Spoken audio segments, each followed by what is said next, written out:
Poverty is clearly to do with a lack of resources, but that is in many ways not necessarily the defining feature. I think the defining feature of poverty is alienation. Alienation from the society that you're in, and therefore not being able to participate in many ways, and being stuck at home. If you've ever seen the social atlas, this was put out by Bateman's a few years ago, they had maps of 3 different women in Christchurch who had to record the hours they spent at a certain place, and then they showed them as bubbles. And for an elderly woman who had very little income, she really only went 3 places that month, whereas a woman with a lot of income was going all over the place. So I think while there's ultimately, let's face it, central government is going to be the driving force, whether we can get benefits back up, whether we can actually deal with the economic development, there's a central government issue. But for the City Council, poverty is the reason why we have to hold on to the services that allow everyone to participate.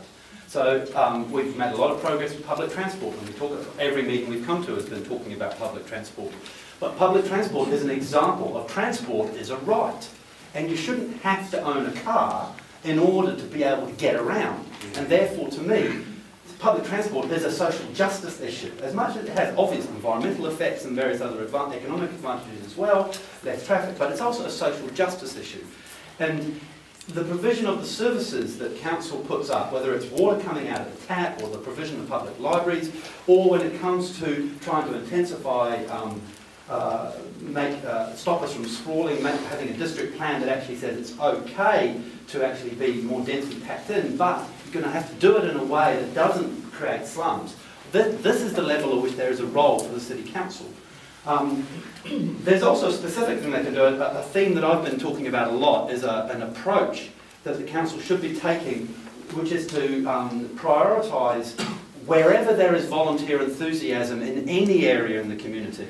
The council should be matching that commitment with the resources they need. So therefore, I would be, more so than is happening at the moment, and I'm sure that to a certain degree it's happening.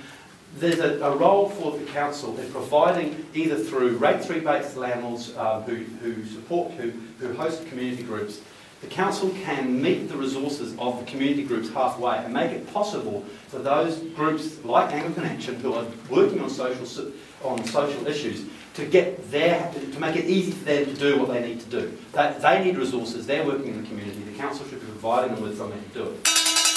Problem gambling, get rid of pokies.